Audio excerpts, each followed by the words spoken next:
Welcome, Diana Chapman Walsh. Thank you. You're here with us today thanks to Alice Chang, a member of VPC and a Wellesley classmate, and we're so glad that she found you for us. You and I have already discovered that we have a mutual connection with the work of Parker Palmer and the Center for Courage and Renewal. So Diana and I have much in common already. We have this shared belief that any significant conversation is a soul conversation. Mm. And we get to better and deeper and more connected answers when we take time to listen deeply to ourselves and to each other. So speaking of conversation, Diana, you moderated one momentous one earlier this year with the Dalai Lama and Greta Thunberg in January. And that's what drew Alice's attention to you to speak to us today. I watched that interview and it reminded me that there is just still so much that I have to learn about climate change, both what's happening and also what can be done. So let's start with that interview. I want to know how it came to be and what was it like for you? Fantastic. So before I respond, thank you. I love the way you described our commonalities. And I also love the way you described the impact of that interview on you, because that's exactly what we were hoping. The response you described, sort of realizing, whoops, there's a lot out there I don't know, and there's also a lot out there I can be doing.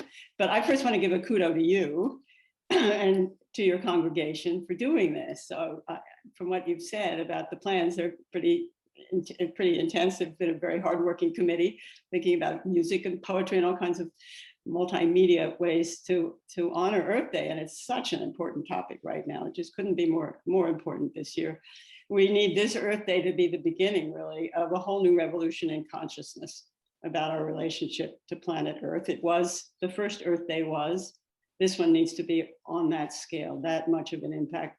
And what we need to be doing, each of us, to try to promote a safe and healthy and socially just planetary future. And I think this COVID period has put a yellow marker to social justice for many of us as we've watched the way it has played out in the racial awakening. So our only home is the Dalai Lama's new book, the title of his new book, Planet Earth, Our Only Home. It's a home we share with all of creation. I can use that word with you when I talk to scientific communities. They get a little nervous that I call it creation. It is creation, however we may think about that creative process that has landed us here and now. So how did it happen? How did it come to pass? I'll give you a sort of quick background on myself. If I'm going on too long, you make me hurry up. So I was president of Wellesley for 12 years and ended in 2007. And so then there was a period of kind of discernment. What do I do next? And many things flying by my radar screen. And I decided to take some time. I joined some boards. I joined boards of nonprofit organizations whose work I admired, whose leaders I admired. And one was the Mind and Life Institute, and they were the ones who sponsored this dialogue. It was founded years ago, 30 some years ago, by the Dalai Lama with a Western neuroscientist to create a dialogue between these two great wisdom traditions about the human brain on the Western side, the human mind on the Eastern side, and to see what kinds of new insights could come out of that interaction. It's been a fascinating story. It was fun to be part of it. I got to know the Dalai Lama pretty well. Went to India a few times and spent time with him other places.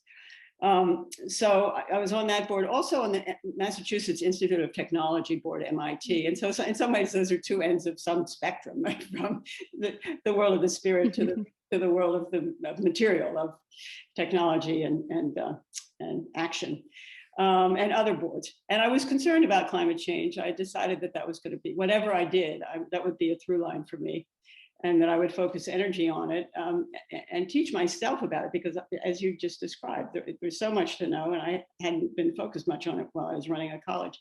And I also wove the climate change theme into the speeches I was giving, and as you're a former president, you get invited to give many speeches, and some of the audiences are pretty big. And so it was a way for me to learn and to try to raise consciousness a little bit, and to think about how to communicate about a topic that was polarizing and troubling, and in many cases taboo. People weren't talking about it very much. That was hard. Keynote addresses, even a couple of commencements where I somehow wove it in. But it's interesting, it was hard. And the parents, I can see the parents sort of shutting down a little bit, but the young people were so relieved to have someone in authority actually talking about it. And I think that's an important thing for all of us to remember. That's what Greta Thunberg is all about. Please, please, please, please, please pay attention to this, because we can fix it and it's our future. Anyway, so I did that for a decade or so, and was, as I say, very involved in MIT as they were upping their game on climate change. They've done a lot. A lot of universities have done a lot. There's a lot going on. We can feel good about that. And incubating this Council on the Uncertain Human Future, which was on a much smaller scale, of course, but is having a powerful impact, I think. So it was just this January that the Mind and Life Institute leadership, I'm not on the board anymore, enlisted me to help design and moderate this dialogue between His Holiness and Greta. And what we wanted to do was call attention to a new emergency, this idea of the feedback loops, but at the same time to link it to a hopeful possibility.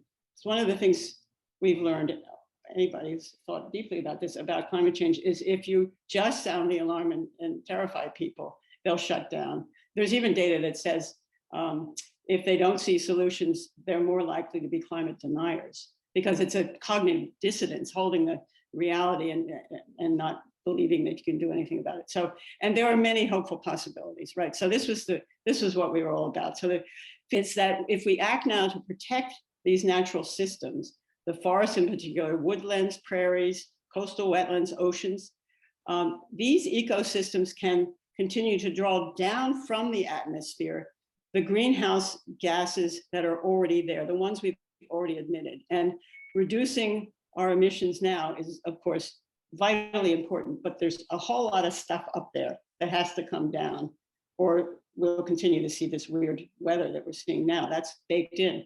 So that's their function of these ecosystems.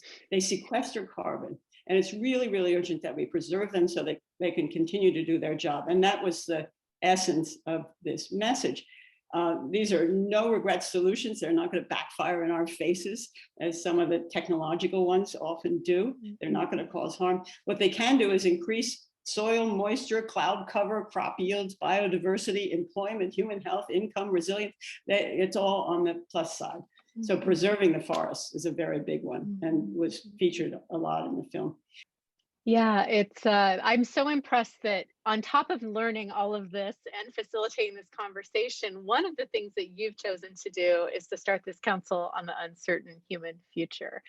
And I was able to go to the website and watch the film of, I think, one of maybe your first gatherings online.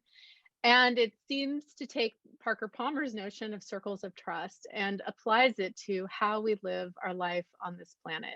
So in addition to the fact that we can draw down carbon and we can make changes on our planet, there's also ways that we are with our planet. So could you tell us more about that council? How did it start and what's its purpose? Yes, yeah, I'd love to. As you know, we started out, and you saw on the video, with an original group, 12 women. They were client activists and scholars. It didn't have to be all women, and it's not by any means anymore. Mary Evelyn Tucker at Yale was one of them. I know you've been looking at the journey of the universe. She's been Brian Swim's partner in that, and very much a proponent of that. She's fantastic. Our intention for these councils is to hold a space for a very different conversation than the usual, one in which participants look deeply and personally into the reality of our situation as best we can understand it. They look at it with a steady gaze, creatively and with courage. And they do so in the company of others who are also ready to commit to this honest reckoning, to face the climate emergency and its implications for our lives, our work, our relationships, our commitments, to face the uncertainty of our human future. The process we use draws from indigenous practice, a practice called the Way of Counsel. And it's the one we've all, many of us I'm sure have heard about it. In its traditional form, members pass a talking object, often it was referred to as a talking stick in the teepee, pass a talking object around a circle. In the film, you saw that glass orb that we used. That was taken actually to the International Space Station in my honor by a Wellesley astronaut. So it, and it's shaped like a little mini Earth. So that was a good one to use. Pass that around. And when you're holding the object, you have the floor. It's your turn to speak, and then you pass it to another, and then you don't speak. So it's a combination of speaking and silences and deep listening. it was always intended to be done in person. COVID obviously drove us to Zoom. We weren't sure it would work. We were a little worried. It actually works very well.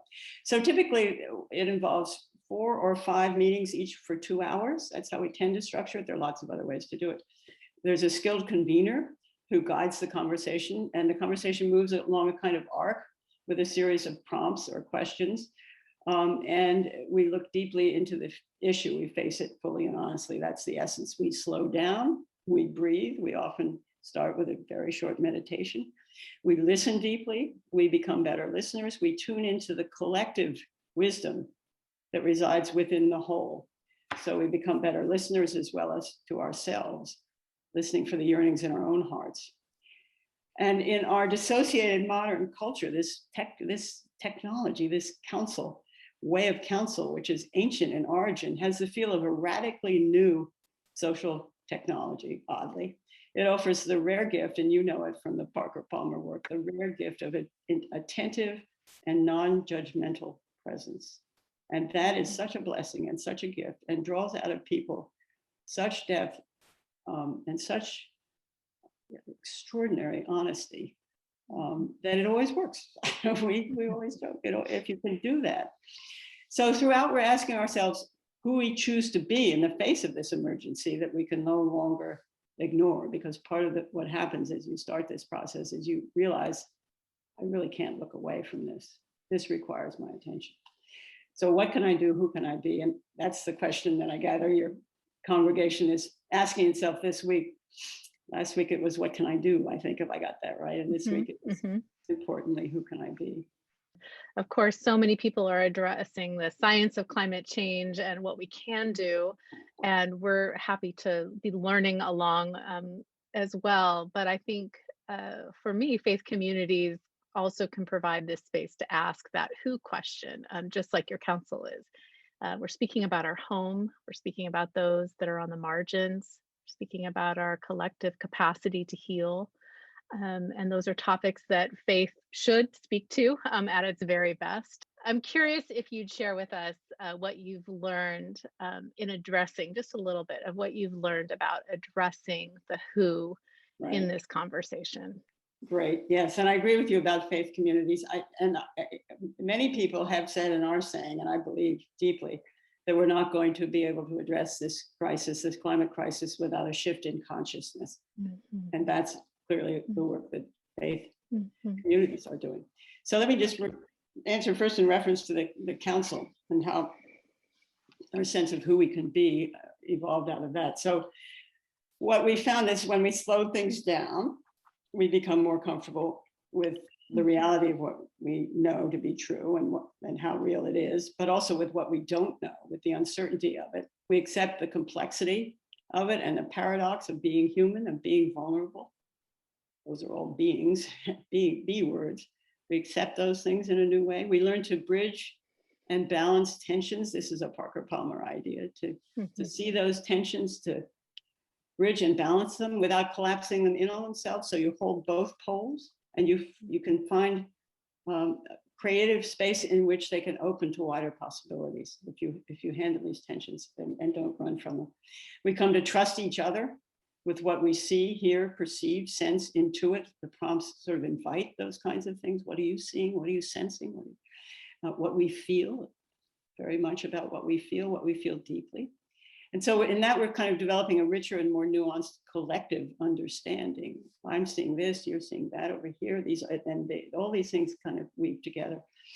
And then that serves as just a vivid reminder of something we can pay lip service to easily, but it's important to feel it. And that's our essential interdependence with each other and with all living beings on this planet. So we pool our sorrows and fears, but equally our hopes and joys. We become not only wiser, but also less alone, more grounded, more empowered. And always coming back to this question of who we choose to be in the face of this situation. What can we be?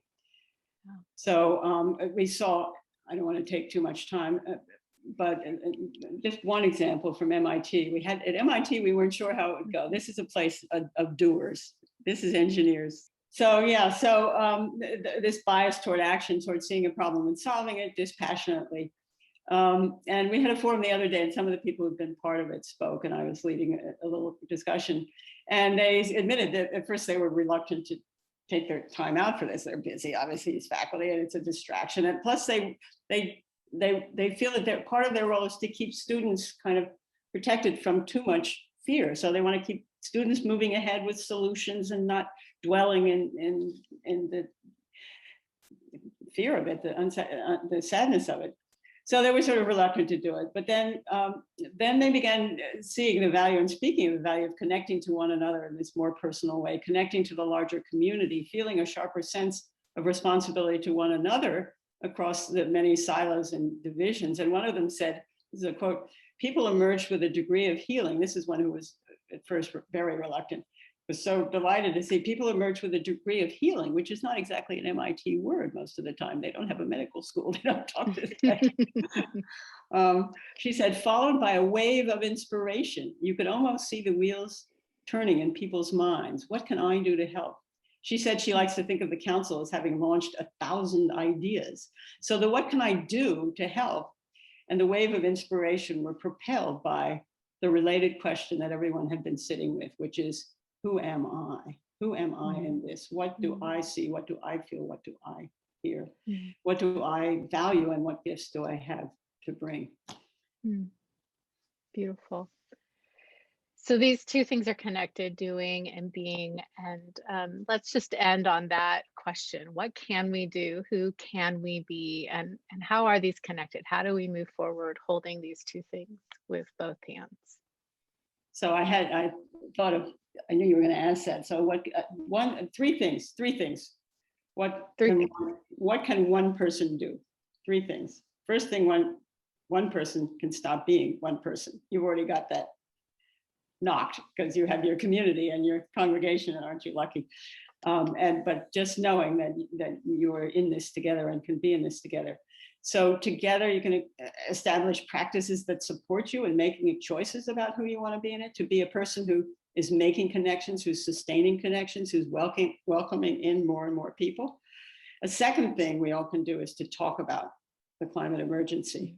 Call it a crisis. It is an imminent threat. Be real and honest about it. There's one data point, 85% of Americans want 100% clean energy in surveys, and only about 10% talk about climate change often. And that's a data point that hasn't moved. It's been that way for 20 years. People aren't talking about it because it's too painful and they don't really know where to go with it.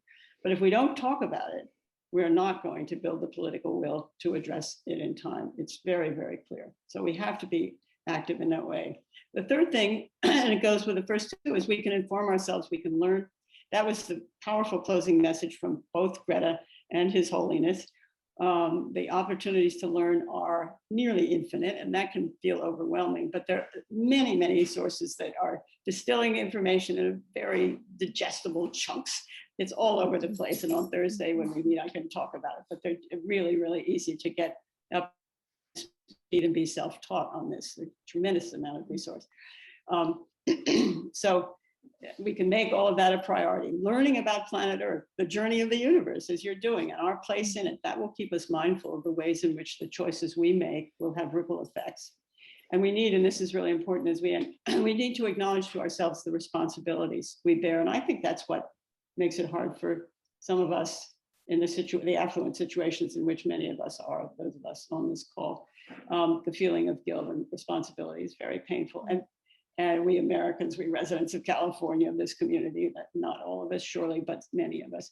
But we need to be conscious of it, not in order to wear a hair shirt or to wallow in guilt. That's not at all helpful. It's counterproductive. But to hold in awareness how much what we do can matter. There was a philosopher on one of our MIT councils who teaches ethics of climate change at MIT, and he talked about how painful it is for him to admit to himself that his comforts and pleasures come at the expense of millions of other people. And yet that's a reality.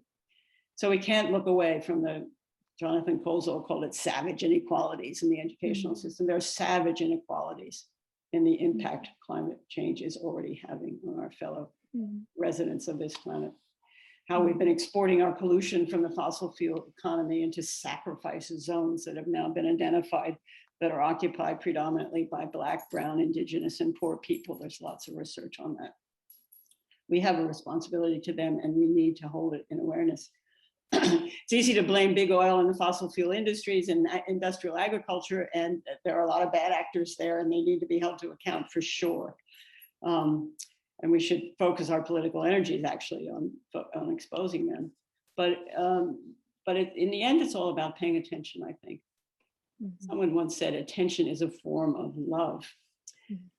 We can all be environmentalists, in fact, must be now. People who pay attention, people who have made a commitment to be loving stewards of the planet and protectors of the future, to bring as much love and compassion and gratitude into the world as we possibly can every single day, to build connections and large connections, stay in connection with self, with others, and with the planet we all share. That we can do and that we can be. Well, I'll say amen, which probably people don't say at the end of your conversations very often. But thank you for being with us in this and helping us pay attention and to be in a different way in these conversations and to continue to hold the tension and move forward with hope. So thank you, Diana, for joining us today, and peace be with you. Thank you, Jenny. I'm glad I met you. This has been a real treat. Thank you. Yeah, take care.